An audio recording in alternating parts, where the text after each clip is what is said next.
throw. One-on-one. Davis has it. Touchdown. Carolina wins. Carolina is the Coastal Division champion. Javonte Williams to the left of Howell. He'll send him out into the flat right side. Howell looking, standing tall, lets it go. Man there. Touchdown. Touchdown, Carolina. The pistol. Jackson behind him. Hands off to Jackson. He tried a jump pass, and it's intercepted. Surratt intercepts it. Holy cow, Carolina's going to win. And off to Javonte Williams again. Pops it to the left. Javonte leaps over a man, crosses the 50, trucks over a defender, spins by another. Goodness gracious, he's down to about the 15, and he did absolutely everything in one carry. Here's the shotgun snap to Aguilar. Drops back. Pressure coming. Aguilar floats it up. Incomplete. No flags. Head on back up the mountain. Carolina wins it in double overtime. Loftus out of the shotgun. Throws to the end zone. Incomplete. Incomplete. The bell belongs to us. Carolina wins it. 47-45 in double overtime. Bernard fields it at the 26. Heading to the far side. Gio at the 35. Gio, he's at the 50. No, he's not. Yes, he is. Gio, he's going to take it for a touchdown. Are you kidding me?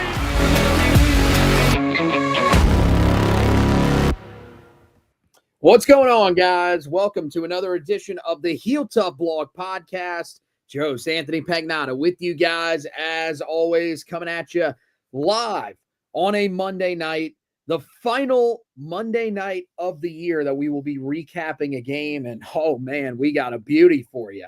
Carolina's 27-14 loss in the Fenway Bowl, which, by the way, I mean, look, we have seen some really bad bowl games from this team before. Carolina's been beat 40-7 in a bowl game in our lifetime. They've lost a horrendous game in the Motor City Bowl to the Rutgers Scarlet Knights in a season where we felt like Carolina should have blasted them in the bowl game. This one may have been the worst game that we have ever watched. And that is really saying something. So we're going to attempt to dissect some of the stuff that we saw. There's not really a whole lot that you could take away from it, which is why we've also got some comments from Bill Belichick on Pat McAfee Show that we are going to talk about. So you'll want to stick around for that as well. A couple of portal updates that I'll give you. And Carolina did land a commitment today.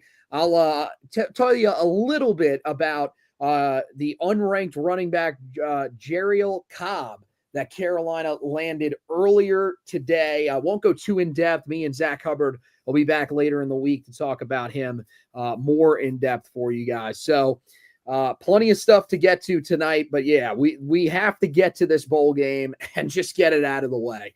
That's honestly the way that the team really approached it, it seemed like, and that's how we're going to approach this podcast. It was an ugly, ugly performance.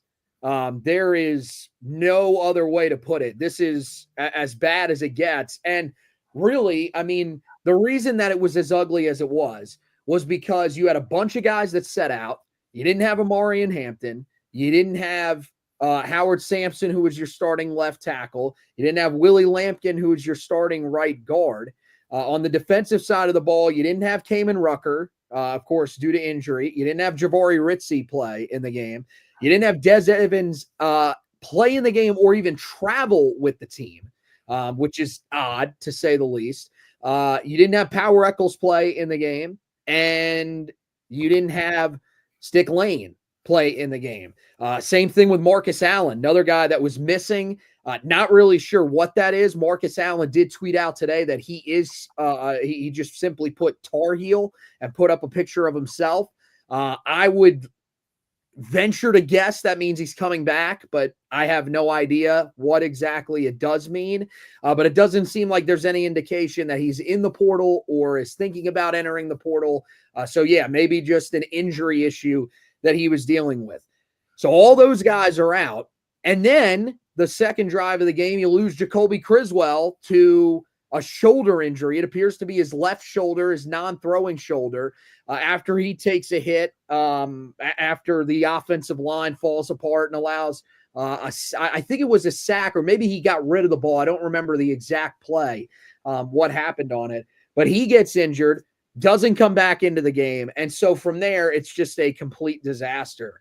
So, I mean, look, there were multiple people that when I was on air earlier today co-hosting the Wes and Walker show, multiple NC State fans that were basically trying to call me out and say, you say that you should take a lot away from the loss that NC State had in their bowl game. Why would you not take a lot away from what Carolina did in their bowl game?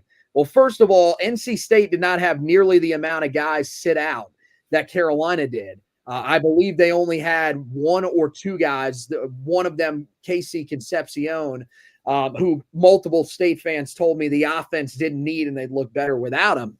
But I mean, the thing is, like, it's just so hard to judge this group because, yeah, when you were missing all of these different starters and then you end up losing the guy that this game was probably the most important for and maybe the most important guy to your success in this game, I just feel like it was incredibly hard to judge at least the players on the field in this bowl game. Yeah. Not a whole lot to say about what happened on Saturday. A game was played. UConn won, and Carolina did not. And I think UConn was going to win the game regardless because that game meant more to them than it meant to us. I mean, the broadcast hammered that home that Jim Mora was preaching to his guys how important it was going to be to get a ninth win for that program. I think the fourth time ever in UConn football history. Like, that means something to those guys.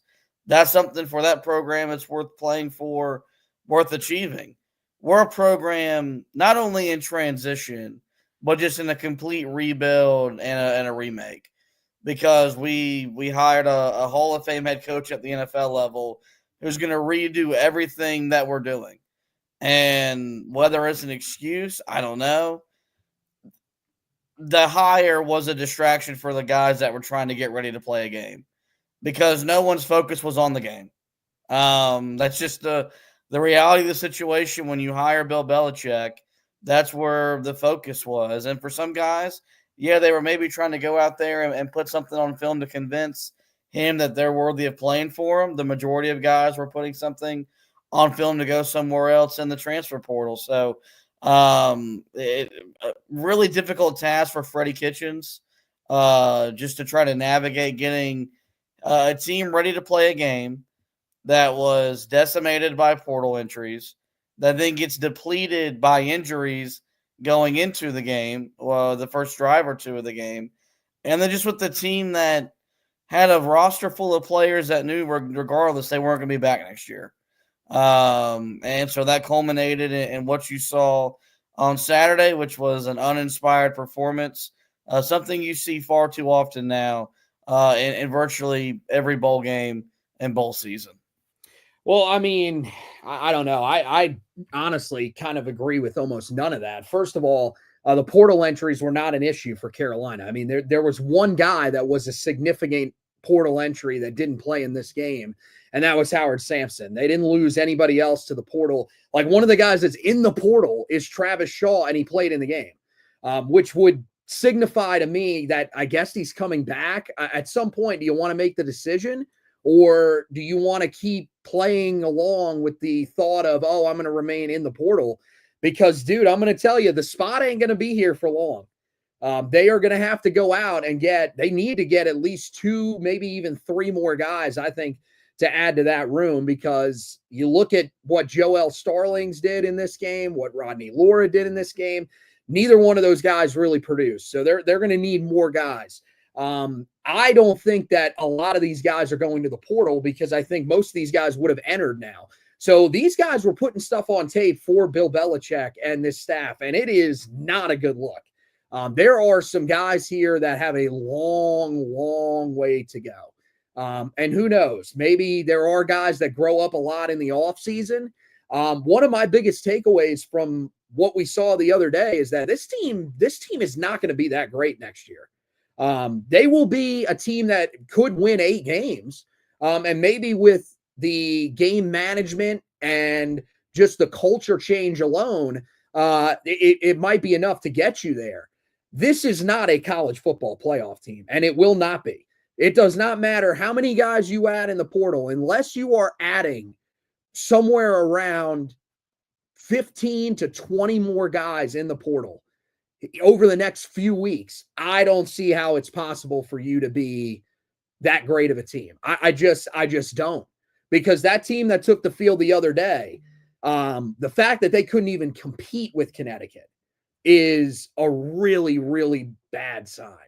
And again, you're going to have new coaches that come in. You're going to have guys that are going to be able to develop some of these guys, but it's not going to be all of them. And to me, it's not going to be enough for you to be able to compete for the college football playoff next season. You're probably going to be a team that finishes in the middle of the ACC. And I think, honestly, if that does end up happening, most of the time you would say, okay, that makes some sense, that you start there and you build from there. The problem is that this is a year-to-year thing with Bill Belichick.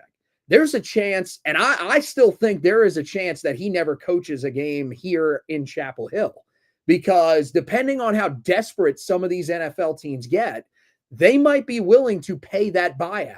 So for Carolina, I think you would probably take 8-4 almost any year. But I think that, honestly, you're looking at that and thinking that's probably a little disappointing, considering that there is a chance that he might not be your coach but one season in Chapel Hill. I mean, I don't know how you felt about it, but I think the roster that we saw out there on Saturday, that is a roster that has a long, long way to go to be able to compete to win the ACC. Yeah, if you're drawing conclusions about what happened on Saturday for next year, it's just kind of ignorant. Because the team you saw in the ball game won't reflect the team you saw. The team will see when the team takes the field against TCU in August. He's gonna rebuild the roster. So, I mean, it's too late now. Like, the portal's closed, so none of these guys can leave. I mean, unless you've got 8 teams that are still playing, that once their season ends, they have 5 days to enter the portal, and there's going to be mass portal entries for every team that's in the playoff.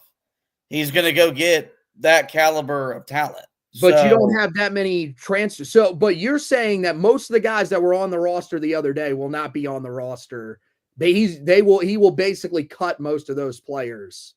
The roster is going to be rebuilt and overhauled. See, it's not going to be. So it's not going to be, because they don't. First of all, this staff does not have enough connections to college football to be able to cut guys like you saw with Deion. Like, if you're expecting like 59 transfers like Deion had, it's just not going to happen. Most of these guys that are here will be here next year, and those guys that are here, they've got a long, long way to go to be guys that are ACC championship caliber players. Yeah. I don't think the majority of the guys that you saw play Saturday will be playing meaningful snaps for this team next year. And if they are, I'm going to trust the Hall of Famer and the staff he's going to put together to get the most out of their talent in games that matter. What was the motivation to win the game Saturday? The game doesn't mean anything.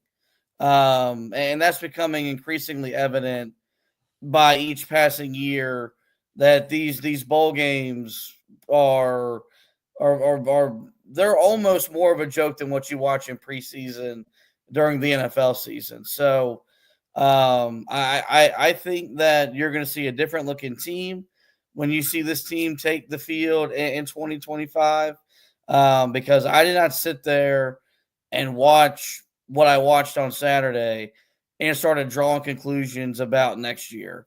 I thought it was honestly the best way to end the Mac Brown era. It was a team that was uninspired and unprepared to play, which was something we saw far too often during his second tenure in Chapel Hill. And that's probably the thing I look forward to seeing corrected the most when once the Bill Belichick era officially gets underway. Time will tell. We'll see how it all plays out. But I think you'll see a different team than what you saw on Saturday. And even if not, if Carolina were to go 8-4 with that roster, that would be evidence that Bill Belichick can still coach, because that what you saw on Saturday is not a team capable of winning 8 games even in the ACC.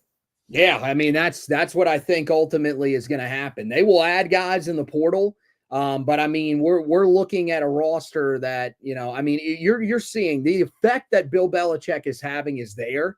There are some big names that are looking at Carolina. Ultimately, a lot of these big names are not picking Carolina, so there is an effect there.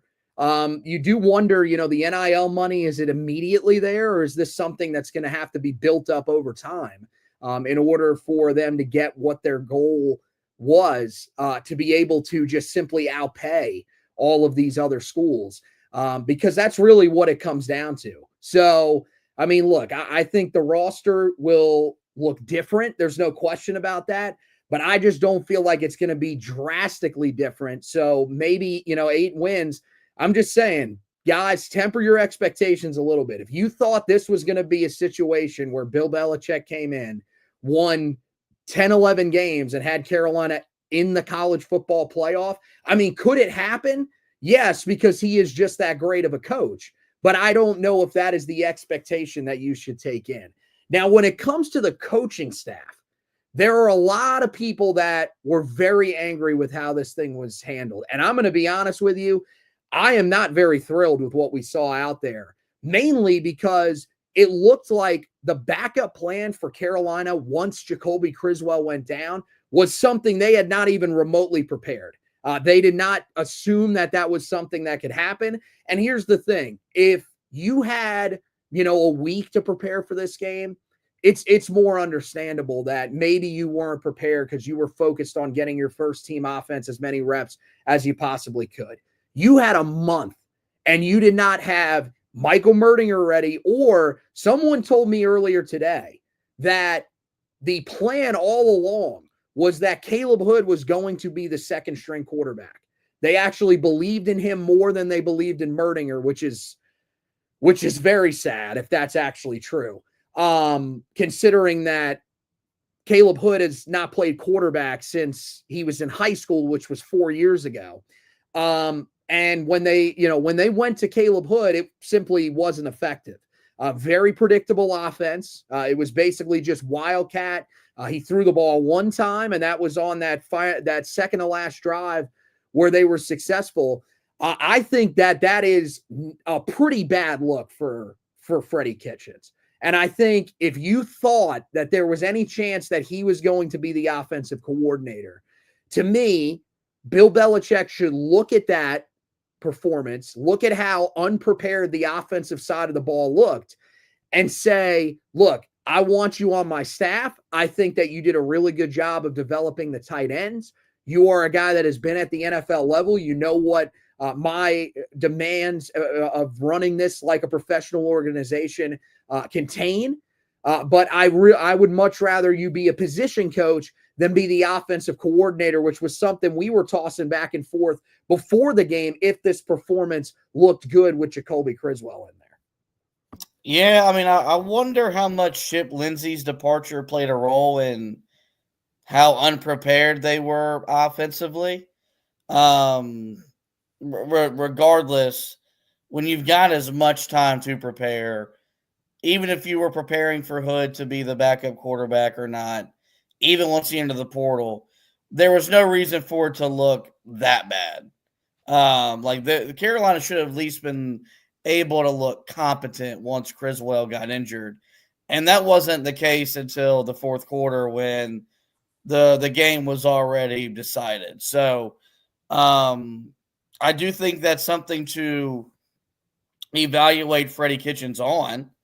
And I think that is something that you can legitimately grade and take away from this game because, when Mac Brown quit during the middle of the year, that was going to be our head coach, supposedly. It's probably a really good thing that didn't happen with as unprepared and as uninspired as that group was ready to play on Saturday morning. So, I guess you don't necessarily ever prepare for an injury to happen, but this is football, and you always got to be prepared just in case. And it was very evident that Carolina was not prepared to lose Jacoby Criswell. And once he went out on the first, second drive of the game, it was like they just threw their hands up the air because they didn't know what to do. And it was very evident by the lack of offense we saw. And they entered the fourth quarter with like 76 yards of offense or something like that. To be honest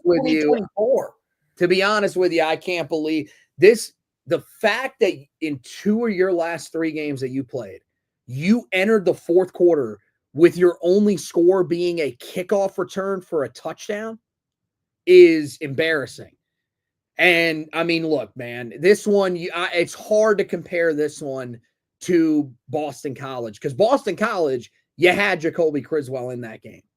Now, he may have been banged up. I know they came out and said this week, somebody came out and said this week, or at least somebody told me that Jacoby Criswell had been dealing with a rib injury for most of the season. Makes sense because you saw from about the midpoint of the year on, he would reach for his midsection occasionally during games. It became more frequent as the year went on, as he started to take more hits.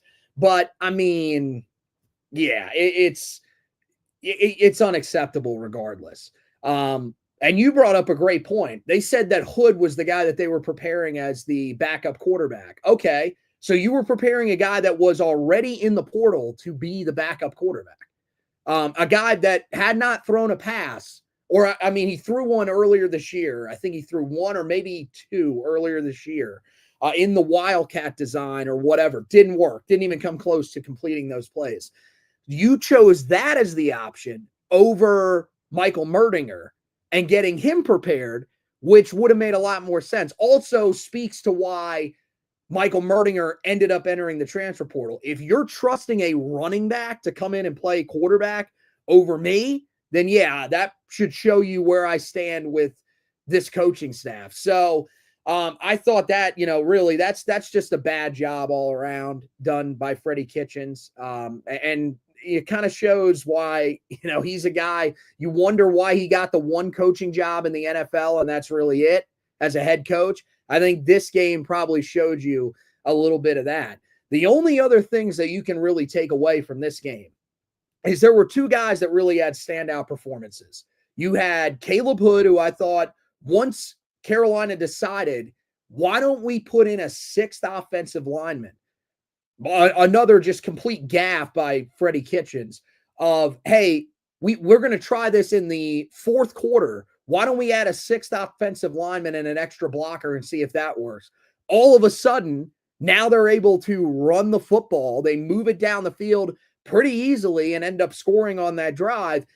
Definitely something you should have gone to earlier. But I thought Caleb Hood, after removing his name from the transfer portal, showed you that, look, if Carolina can't land a veteran running back out of the portal to go alongside Davian Goss, he is a guy that is at least capable of being that rotational piece, basically what Goss was this year to Amarian Hampton. I hope that's, that would be the case. I hope Carolina ends up landing someone in the portal and he can basically be that third guy that contributes here and there. But I will say that I left the game the other day feeling as if feeling better about the place that Carolina is in the backfield, with him at least being their backup running back. Well, because you saw what Mac Brown would tell us he was capable of doing, but injuries and really just running back depth that was in the way of never really saw us see him be on the field. You saw a guy that's got some speed, but you really love the way he finished runs. And brings a level of physicality that I think this offense could benefit from next year. And so depending on what Carolina is able to do in the portal or not remains to be seen. But if he's your number 2, I don't think it's the end of the world. I don't think we're going to be sitting here concerned about Carolina not having a reliable number 2 option to spell Davian Goss after he carries the ball, 20, 25 times a game. And so, I think that was a win for Bill Belichick and for his staff. Was I would imagine they're still going to explore portal possibilities, but if they decide to go somewhere else, it's probably because they saw what he was capable of. You keep him healthy, this could be a guy that could run for 300-something yards next year and be a capable number 2 in the offense. So, not a lot of wins, not a lot of positives you took away from Saturday. That was one once he put that performance together after withdrawing from the transfer portal and announcing his decisions to return for 2025. Yeah, I think they still have to recruit somebody because you brought up the biggest issue with him is staying healthy. And it has been an issue for the last 3 years. Every time that it appears he's getting healthy, he picks up some other sort of injury that takes forever for him to get back from. And you can't risk that because if that happens to him again, you then have to make the choice of either true freshman Damon June Jr., the true freshman they landed today, Jerry L. Cobb, or Charleston French, the JUCO transfer look, there's potential there, but do you want that to be your backup running back? Probably not. So in an ideal scenario, Carolina still gets somebody out of the transfer portal, but maybe it's one of those guys where you were looking for someone that had a ton of experience carrying the ball, basically a guy that could be, a tandem back with Davian Goss. If you believe in Goss that much, you could go out and get someone that maybe is in there to compete more with Hood. And if Hood stays healthy, maybe he's the guy that ends up beating that player out. I think that's probably what it did, is open up maybe more options at the running back spot that you weren't necessarily looking at. The other guy who shined, well, guess what? He ain't even on the roster anymore. He's probably going to a different ACC school. That's Caleb Lavallee, the middle linebacker. First career start for him. He had spent most of the year as a rotational guy. He led the team with 9 total tackles. And you could say, well, this was a team that still allowed a ton of rushing yards. How could there be any positives? He was the one guy that was making plays the whole day. He was the one guy that was where he needed to be in the right gaps. I thought he looked really good. And now Carolina will lose him to the portal. Does not seem like he's a guy that's going to end up withdrawing his name. And it really, honestly, it does make sense. Carolina went out, got Kamori House, a guy that is transferring in from Washington, will fit what Stephen Belichick wants to do at linebacker. And of course, Amari Campbell withdrew his name. You are going to want him to be the starter because he's been he was this year, maybe the best player on the defensive side of the ball for you. So now, Carolina, they are interested in another linebacker that is in the portal. This actually came down here just a little bit earlier that Carolina is apparently looking into a transfer out of UTSA at linebacker. So, look, I think there are a lot of people that are worried about this, that say, oh, he showed flashes.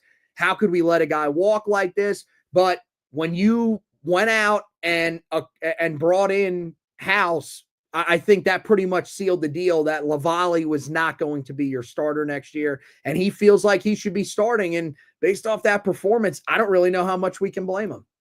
Yeah, that's the nature of the beast for some of these guys. They use these bowl games as a chance to get legitimate snaps, but it's to put something on film to go somewhere else. And there's nothing wrong with that. Especially with what Carolina's got at the linebacker spot. what was his role going to be in 2025? I mean, unless he were to stick around and maybe, an injury happens, but I mean, there's not a guarantee there. So he went out there, played his butt off. Felt like a throwback like Cole Holcomb game where he was just all over the field. I think he really enjoyed playing in the cold, playing in the rain, getting dirty, getting all the grass stains all over his jersey. And the reality is that in less than 24 hours after the game, his name was in the portal and he's going to be somewhere else. So kudos to him. I mean, at least he gave us something to be entertained by while we watched the game, something to kind of cheer when the team was on defense, and wish him the best of luck moving forward because, as much as he may have piqued our interest with what Carolina had done at the linebacker spot in terms of getting Campbell back from the portal and then getting the Washington transfer, just hard to say how big of a role he could have had next year, and he's earned the right to spread his wings and go find somewhere else to go play football. Yeah, and look, the guy that Carolina is going after is UTSA linebacker Martavis French, who entered the portal back earlier this morning.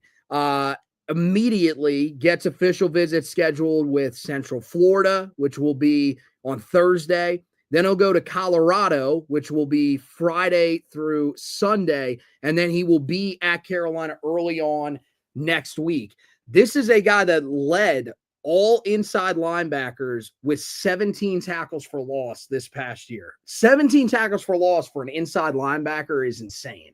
And I get that it's at the American Conference level. That's still ridiculous. You're a guy, if you're making that type of impact, it doesn't matter what conference you're in, you're just a player. So it makes sense that Carolina is going after him. He has 1 year of eligibility left. So that could be a guy, honestly, that probably ends up starting this year. And then House is the guy that ends up becoming the future. So Carolina, I think, who knows if they end up making this move if Lavallee was still on the roster. But I do think that you could still come out of this. You could honestly come out of this better than we thought you were going to be if you end up landing French. It's going to be tough. There are some good schools going after him. Colorado in particular scares me, especially with the fact that both Carolina and that visit are multiple days. Central Florida just being 1 day, I think, kind of tells you where they're at. But we'll see. We'll see what Carolina does, how they come out on the other side of that. All right, let's get to the current head coach of the Tar Heels. Now it is official after Saturday. The Mac Brown era is over, and Bill Belichick is the head coach of the Tar Heels. And so he was on with Pat McAfee in his weekly spot, and there were multiple questions that were asked of him. Now, I would love to play you the audio, but I got a MacBook, and I can't figure out how to right-click on it to be able to save the Twitter videos in order to pull the audio. So I'm going to just read off a couple of quotes, and we can discuss them. I think the most important thing that most people want to know is where is he at with the staff? And he said earlier today, and I quote, I'll really start putting together my staff this week and next week. There's going to be a strong NFL presence on the staff, but we'll have some other guys as well, end quote. This is what we thought was going to happen. We thought that Belichick was going to want to bring a heavy NFL influence to Carolina because he wants to run this basically like a professional organization.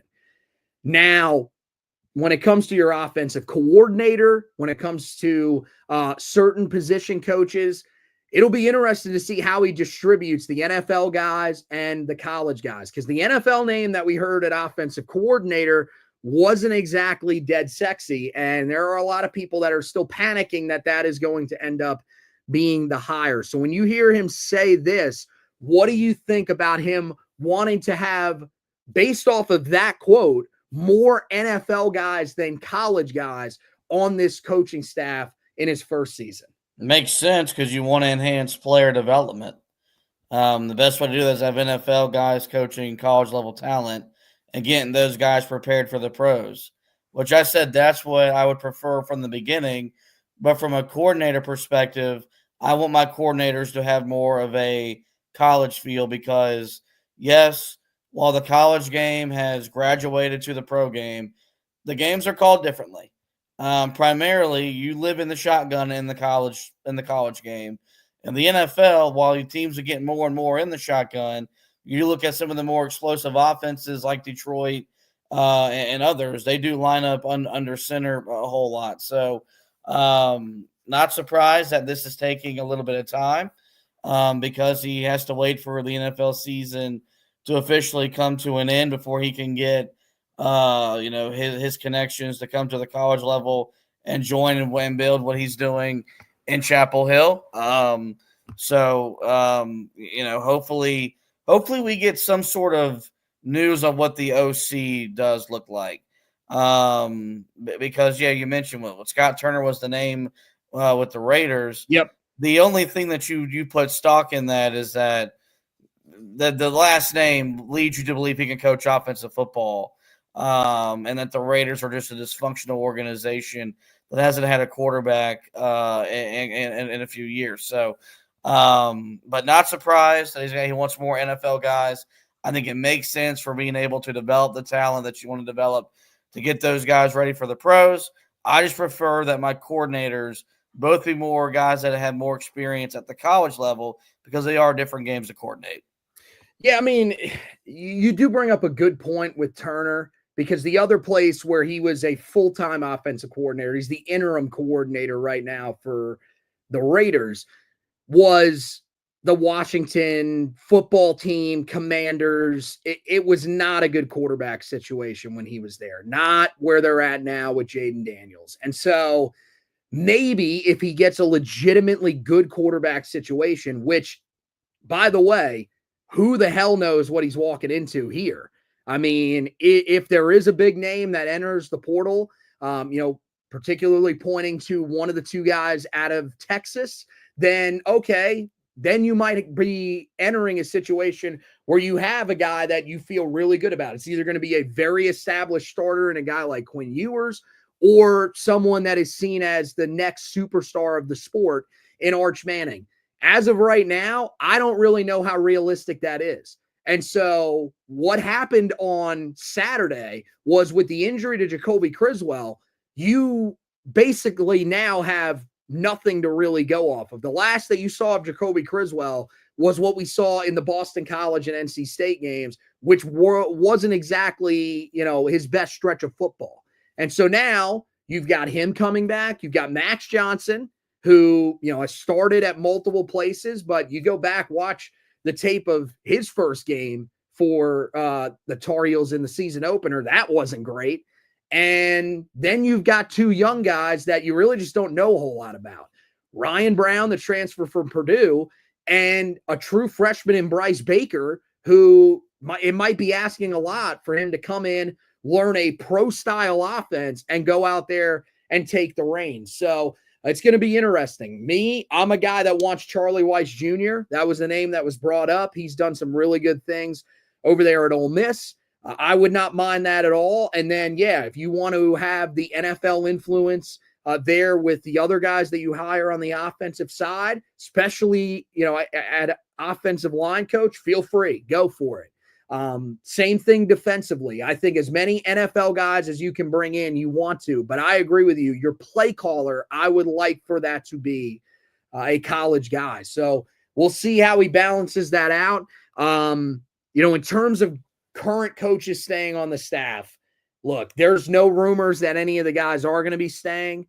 I've said it. I think that if you're wanting to keep college guys around, the only guys from this staff that I would even remotely think about keeping would be the two guys with NFL coaching experience that we know, which is Clyde Christensen, the quarterback, the assistant. I forget what exactly his role was, an offensive analyst, I believe. Ted Monachino, the defensive line coach. And even if you keep him, that might be a guy that you keep, but maybe he isn't the defensive line coach. And the only college guys that I would even entertain keeping would be Lonnie Galloway at wide receivers coach because of how well he's developed that position over the years, and Larry Porter at running backs coach. I mean, are you interested in keeping any of the guys, or did the bowl game kind of kill any of the thoughts of keeping anybody on staff? You're muted. I wouldn't be against the Montequinos, the Christians, because of the NFL experience. Lonnie Galloway, yeah, if you want to bring him back, that's fine. I thought he didn't have his best year this year as a position coach. So I think it's just best, man, to clean house. Yeah, I mean, and let the Hall of Famer bring in his guys. I mean, that's what you gave him a $10 million staff pool to do, was to bring in the dudes that he's comfortable with, that he knows that he's going to win with. So I think these guys have done a lot of good for Carolina, and they've made their impact on the program. But I mean, if we're going to completely turn the page, let's do it. Let's clean house. Let's move on, and let's let Bill Belichick bring in the guys that he knows that he's comfortable with, that is going to get the most out of the staff on and off the field. All right. One of the other things that he talked about as well, he talked a lot about, some of the things from the Patriots days, where the pro game is at now and stuff like that. The other thing that he talked about from a Tar Heel perspective, though, was basically what the next month kind of looks like for him. And, Pat was asking him about it, and he said, and I quote, "The whole month of January is a big recruiting month, and there's still some portal guys that we are looking at. We'll start the offseason program with the players that we have and get things rolling from there." He also said that there have been a lot of guys contacting us wanting to come to North Carolina. He said that his Instagram account has been very busy, and he never thought that he would be saying that. And a lot of players want to come here, and that's a good thing. End quote. So yeah, it'll be interesting to see what exactly the roster build ends up looking like. In terms of the big recruiting month, I mean, I would assume he's talking more about the 26 class, because there really aren't a lot of guys left that are unsigned in the 2025 class. I mean, they've already landed 2 commitments of guys that were late adds to their board in terms of guys they were targeting.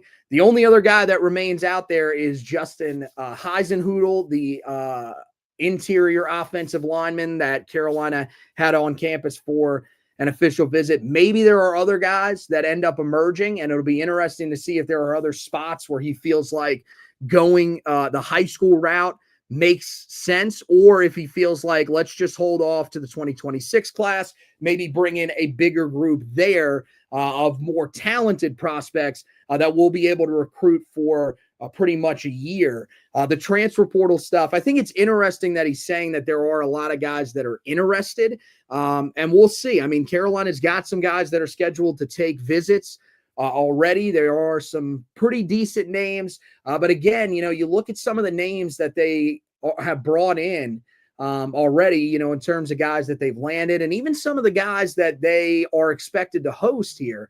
A lot of these guys are guys with upside that haven't necessarily put together a lot of production. So I'll be interested to see ultimately what this roster looks like heading into the year, because there's still some guys that they can go out there and add. To me, it's just how much talent can you put on this roster with all the guys that are still out there in the portal and then still on that 2025 recruiting trail. Yeah, I mean, I think it starts with just figuring out how many more of your own players are you going to lose that are going to open up spots for you to go add via the transfer portal, via the high school recruiting rankings. And I think, I could be wrong, I think once you see some of these teams that lose this week in the playoff, there will be more high caliber guys that enter the portal that Carolina could get involved with. And then you see him add the talent to the roster. I think the initial moves, while yes, you have added talent, I think a lot of it was just wanting to add some depth of guys that fit his culture and what he wants, which we know he demands players to work hard, to be, students of the game. And I think some of the guys that they went out and got, while they're not sexy in terms of stature, they're guys that'll be culture setters that'll fit what the culture he's going to try to establish in a locker room that needs a culture overhaul in every form or fashion. So I still think they're going to get a couple big time transfers once these playoff teams start dropping like flies this week. And I think whenever we look at the roster, when it's all formidable and it all comes together, and we're in Chapel Hill for that spring game, we'll be looking at a roster that should be able to deliver us a fun, exciting 2025 season, which is, like, look, man, we can sit here and Kirk Herbstreit can say that we'll be favored to win every game but one, and that very well be the case. 2025 is all about laying the foundation for the future and laying the groundwork for the second years when you're targeting legitimate conference championship playoff berth. And I think when it's all said and done, though, the team that he puts together for this year will lay the foundation for us to have those types of expectations in 2026. Yeah. And we'll see what, some of the guys that they could potentially bring in. I brought up, the linebacker out of UTSA who I definitely think would be a big addition for them. That's one that, you would expect that maybe some of the other big name teams even attempt to try to get in on as well. You mentioned, you look at some of the guys that have already left Tennessee. One of the names that I think is worth keeping an eye on there, haven't seen any reporting on him since he entered the portal. Rodney Harrison's son, Christian Harrison's in the portal. He's a young guy, doesn't have a lot of production, but certainly that background, a guy that I believe was pretty highly rated coming out of the high school ranks, certainly a name that will get a lot of run. And then, they're another name and a guy that, potentially Carolina got called out for by Blake Harrell of East Carolina in his post-game press conference following their Military Bowl win over NC State, is Gavin Gibson, their nickelback. The guy that I think would be a huge get for Carolina, because you look at what he did this year, graded out pretty well for a guy playing in the nickel, allowed 332 yards and 3 touchdowns in coverage. And people might say, well, is that really that great? As compared to the guy that Carolina had out there in Caleb Cost. Caleb Cost allowed 679 receiving yards and 5 receiving touchdowns this season. That's been a huge, huge area of issue for Carolina 2 out of the last 3 years. DeAndre Boykins was one of the worst in coverage in terms of yards allowed a few years ago. I think he may have actually led the country in most yards allowed, if I remember correctly. And Caleb Cost was 8th this year. So that's a spot that they have to get shored up. And Gibson is a guy that is not only aggressive in coverage, he's very aggressive as a run defender, had 7 tackles for loss this past year. So I would think that could be one that Carolina could get aggressive with as well and would be a very nice addition. We'll just have to wait and see. Any news on that, we'll, of course, keep you guys up to date. And then I did mention earlier, Jeriel Cobb ends up committing to Carolina, becomes the now 11th member of their 2025 recruiting class. And this is an upside add. This is a guy that it's very low risk. It would be high reward. He's a guy that is a very late addition to your target board. So he's a guy that you really had to dig for. Biggest thing with him is when I watched him, loved his decisiveness. I think there is certainly something there. He runs, he's listed as running a 4.5. I think he might be a little bit slower than that when he puts on the pads, but there's potential there. As we've seen, Carolina's done it before with guys that are ranked outside of the top 1,000. They turn these running backs into really great players, a la Javonte Williams. Thing with him is that he plays at a very low level of football here in North Carolina, especially now. 2A a few years ago, or, well, it's probably a little bit more than that. Back when I was in high school, which is now 10 years, 2A was pretty solid. There were some decent teams there. Even still, I mean, it was still a lower level, but there were definitely more formidable opponents for Reidsville to face. 2A this year, I know that Reidsville lost early in the playoffs. 2A has been plucked because what happened was the 4A became the biggest classification in the state. They took a bunch of teams from 3A. 3A took a bunch of teams from 2A. And so 2A basically became, half of the teams that were there for the longest time. There are still some football powers in there, but there are very few. And 1A schools that ended up moving up. So his level of competition is not the greatest. It's the thing that when you talk about Kendra Harrison and how great of a player he is, you're going to have to weigh that in as well. So I'll be interested to see. I think it's a very steep learning curve for him. So expecting him to come in and be a guy that makes an impact within the first 2 years, I think it's probably asking a lot. I think later in his career, he's a guy that could develop and become a piece of that Tar Heel backfield. So I have a more in-depth breakdown of him on the website for you guys. Go ahead and read that, HeelToughBlog.com. As I mentioned, Zach Hubbard will be back later this week with me, and we will break down his commitment and maybe some of the guys that Carolina could potentially be looking at here in the 2025 class as we come down the stretch. See if we get any sort of update on Justin Hazen-Hudel and if there's any sort of change in his recruitment as we go throughout this week. So plenty of stuff for you guys to read on the website. The portal's going to pick back up once the dead period ends.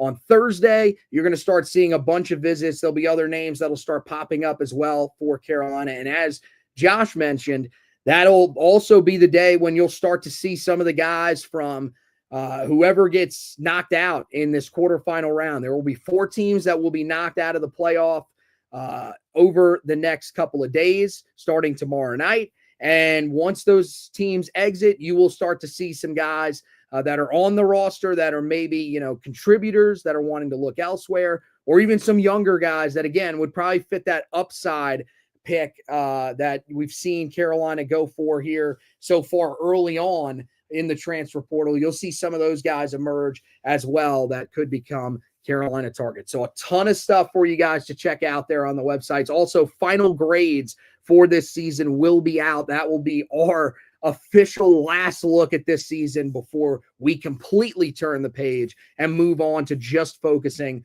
on the Bill Belichick era. So all that stuff you can check out on the website. You can also check out our basketball coverage as well.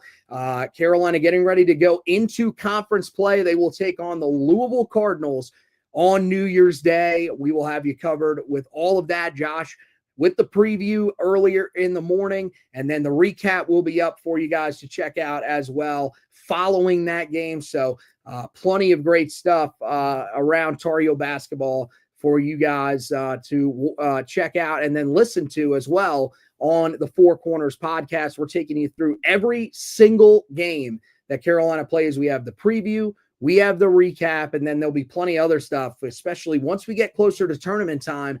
There will be other stuff that we will have for you guys as we try to break down where Carolina is in terms of on the bubble or whatever. With the ACC being as weak as it is this year, you can expect that there will be a ton of net talk, a ton of some other statistic now that involves Bartorvik scores, all this different stuff for you guys. So plenty of episodes on the horizon for you guys to listen to. Make sure you go to wherever you listen to your podcast, search the Four Corners podcast, and subscribe to it. Also, do the same for the Heel Tough Blog podcast. We would greatly appreciate it. But for now, that's going to wrap it up for this edition of the podcast. Want to thank Josh for hosting with me. Want to thank you guys for watching and listening. And as always, go Tar Heels.